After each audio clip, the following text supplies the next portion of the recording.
অপরাধীদের বিরুদ্ধে অপরাধ প্রমাণ হয়েছে, তারা ক্রাইমস এগেইনস্ট হিউম্যানিটি করেছেন, 3 জনকে মৃত্যুদণ্ড দিয়েছেন, তারা প্রকাশ্যে গুলি করেছিল সেটা প্রমাণিত হয়েছে। গণ অভ্যুত্থান চলাকালে সারা দেশব্যাপী যে গণহত্যা চালানো হয়েছিল, যে ক্রাইমস এগেইনস্ট হিউম্যানিটি সংগঠিত করা হয়েছিল, তার পার্ট হিসাবে 5 আগস্ট 2024 মার্চ টু ঢাকা কর্মসূচির অংশ হিসাবে ঢাকা মহানগরীর চানখারপুল এলাকায় বাংলাদেশের মুক্তিকামী ছাত্র জনতা যখন মার্চ টু ঢাকা কর্মসূচিতে অংশ নেওয়ার জন্য অগ্রসর হচ্ছিল, সেই সময় পুলিশ সেই জায়গায় নির্বিচার গুলি করে 6 জন শহীদকে হত্যা করে। তার মধ্যে শহীদ শাহরিয়ার খান আনাস, জুনায়েদ সহ 6 জন শহীদ সেখানে আত্মোৎসর্গ করেছিলেন। এই ঘটনার মামলা হয়েছিল। কমান্ড রেসপন্সিবিলিটিতে শেখ হাসিনা, আসাদুজ্জামান খান কামাল এবং আইজিপি আব্দুল্লাহ আল মামুনের শাস্তি হয়েছে আগে। বাকি অংশে যারা গ্রাউন্ডে কাজ করেছিল তাদের বিচারের জন্য আজকে এই মামলাটি ছিল। সেই মামলাতে আজকে আদালত যেটা বলেছেন যে এই অপরাধীদের বিরুদ্ধে অপরাধ প্রমাণ হয়েছে, তারা ক্রাইমস এগেইনস্ট হিউম্যানিটি করেছেন, সেইটা প্রমাণিত হয়েছে। সাজা দেওয়ার ব্যাপারে 3 জনকে মৃত্যুদণ্ড দিয়েছেন DMP commissioner Habibur Rahman Habib, additional commissioner Sudip Kumar Chakraborty এবং এডিসি শাহ আলম মোহাম্মদ আক্তারুল ইসলাম, এই 3 জনকে মৃত্যুদণ্ড দিয়েছেন। কিন্তু পরবর্তী যে সমস্ত আসামি ছিল, একজন এসি ছিল ইমরুল, একজন ইন্সপেক্টর আরশাদ এবং বাকি 3 জন কনস্টেবল, যারা সরাসরি ফিল্ডে থেকে গুলি বর্ষণ করেছিল, যাদের গুলি বর্ষণ করতে ভিডিওতে দেখা গেছে যাদের নামে অস্ত্র ইস্যু ছিল না, অথচ তারা অন্যদের রাইফেল নিয়ে গুলি করেছে, তাদেরকে কম সাজা দেওয়া হয়েছে। একজনকে 6 বছরের, একজন 4 বছর, বাকি 3 জন কনস্টেবলকে 3 বছর করে সাজা দেওয়া হয়েছে। এই সাজায় আমরা মনে করি আদালতে যখন তাদের অফেন্স প্রমাণিত হয়েছে, ক্রাইমস এগেইনস্ট হিউম্যানিটি প্রমাণিত হয়েছে, ওয়াইড স্প্রেড এবং সিস্টেম্যাটিক অ্যাটাক প্রমাণিত হয়েছে, এবং এই আসামিরা তারা প্রকাশ্যে গুলি করেছিল সেটা প্রমাণিত হয়েছে। এরপরে তাদেরকে যে সাজা দেওয়া হয়েছে আমরা মনে করি এটা ন্যায়সঙ্গত হয়নি। যদিও আদালতের আদেশ সকলের উপরে শিরোধার্য, আমাদেরকে মানতে হবে। যেহেতু একটা অ্যাপিলেট ফোরাম আছে, সুপ্রিম কোর্টে এটার বিরুদ্ধে, এই সাজার বিরুদ্ধে, কম সাজা যেটা দেওয়া হয়েছে সেই অংশটুকুর বিরুদ্ধে প্রসিকিউশনের পক্ষ থেকে আমরা আপিল করব। আমরা এই মুহূর্তে মনে করছি, যদিও পুরোপুরি রায় পাওয়ার পরে আরও পর্যালোচনা করে আমরা সিদ্ধান্ত নেব।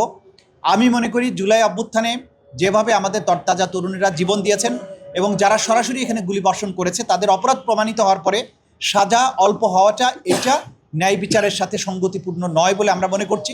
সে কারণে আমরা মনে করছি যে এটা আপিল করা প্রয়োজন, আমরা আপিল হয়তো করবো। কিন্তু বাকি 3 জনকে যে মৃত্যুদণ্ড দেওয়া আছে যেটা যথার্থ হয়েছে বলে মনে করি, এবং আগেও শেখ হাসিনা, আসাদুজ্জামান খান কামালকেও মৃত্যুদণ্ড দেওয়া আছে সেটাও যথার্থ বলে আমরা মনে করেছি।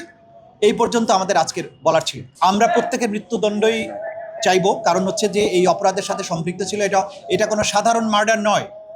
আমরা বারবার যেটা বলার চেষ্টা করছি যে মার্ডারের ক্ষেত্রে প্রমাণ করতে হবে কার গুলি থেকে মারা গেছে, কিন্তু ক্রাইমস এগেইনস্ট হিউম্যানিটিতে হাজার হাজার রাউন্ড বুলেট নিক্ষিপ্ত হয়েছে, শত শত হাজার হাজার মানুষ আহত হয়েছে, হাজারো মানুষ শহীদ হয়েছে, 1400 শহীদ হয়েছে।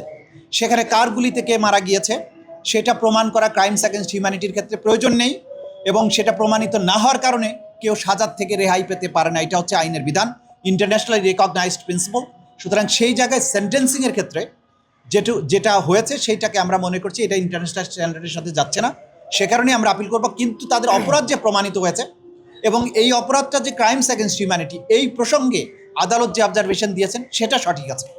শুধুমাত্র সেন্টেন্সিংয়ের ব্যাপারটাতে আমরা মনে করি যে এইটুকু সুপ্রিম কোর্টে অবশ্যই এটা যাওয়া উচিত এবং সেখান থেকে এটা সেটেল হওয়া উচিত যে সেন্টেন্সিং সরাসরি গুলি বর্ষণের পরেও তাদের ক্ষেত্রে এই সেন্টেন্সিং থাকা উচিত। গুলি করার দৃশ্য আমরা দেখেছি সুজনের, এবং সে বারবার মানে খুশি হচ্ছিল, তারপরে তাকে আসলে 3 বছর কেন দেওয়া হলো? আদালত এটা বলেছেন যে সে গুলি করেছে, সে উচ্ছ্বাস প্রকাশ করেছে, উল্লাস করেছে, সবকিছু কিন্তু আদালত বলেছেন যেটা প্রসিকিউশন প্রমাণ করতে পেরেছে। এই ব্যাপারে কিন্তু অপরাধ প্রমাণের ক্ষেত্রে কোনো ঘাটতি নেই। প্রসিকিউশন সাকসেসফুলি এই আসামিদের ইনভলভমেন্ট, তারা কে কি করেছে সব কিছু প্রমাণ করতে পেরেছে। কিন্তু আদালত যেটা বলেছেন, এরা কনস্টেবল ছিল, তাদের সুপিরিয়ররা তাদেরকে কমান্ড করেছে, তারা করতে বাধ্য হয়েছে, এবং সুজনের ব্যাপারে বলেছে সে অল্প দিন আগে এসেছে, এইসব বিবেচনায় তাকে কম শাস্তি দিয়েছে। যেটার ব্যাপারে আমাদের আপত্তি আছে, যেটার ব্যাপারে আমরা মনে করি যে এই মুহূর্তে তো আদালতের রায়ের ব্যাপারে আমাদেরকে শিরোধার্য রায় মানতে হচ্ছে, কিন্তু যেহেতু অ্যাপিলের ফোরাম আছে আমরা অ্যাপিলে যাব। এই সাজাটা বৃদ্ধির জন্য আমরা সুপ্রিম কোর্ট, তারা সুপিরিয়র ছিল যাদেরকে মৃত্যুদণ্ড দেওয়া হয়েছে, তাদের ব্যাপারে বলা হয়েছে তারা সুপিরিয়র কমান্ডার ছিল, তাদের দায়িত্ব ছিল এদেরকে থামানো অথবা এটার শাস্তিমূলক ব্যবস্থা গ্রহণ করা, তারা সেটা করেনি। উল্টো তারা কমান্ড দিয়েছেন, আদেশ দিয়েছেন, নির্দেশ দিয়েছেন, সে কারণেই তাদেরকে কমান্ড রেসপন্সিবিলিটিতে মৃত্যুদণ্ড দেওয়া হয়েছে। ট্রাইব্যুনাল আইনে কম সাজা দেওয়ার সুযোগ আছে কিনা? ট্রাইব্যুনালের আইনে যেটা বলা হয়েছে যে ট্রাইব্যুনাল অপরাধ প্রমাণ হলে আসামিদেরকে মৃত্যুদণ্ড অথবা অন্য কোনো সাজা দিতে পারবেন। সুতরাং প্রথম শব্দটা ছিল মৃত্যুদণ্ড, অন্য কোনো সাজা প্রপোর্শনেট টু দি তাদের গ্র্যাভিটি অফ দি অফেন্স, এটা বিবেচনা করে অন্য সাজা ট্রাইব্যুনাল অবশ্যই দিতে পারবেন। কিন্তু বিবেচ্য বিষয় হচ্ছে যে যাদের অপরাধ প্রমাণিত হয়েছে তাদের অপরাধের যে গ্র্যাভিটি তার প্রপোর্শন অনুযায়ী যথার্থ হলো কিনা সেটাই বিবেচ্য বিষয়। আমরা সেই জায়গাটাতে বলছি যে গ্র্যাভিটি অনুযায়ী এটা প্রপোর্শনেট হয়নি, সে কারণেই আপিলের কথাটা আমরা ভাবছি।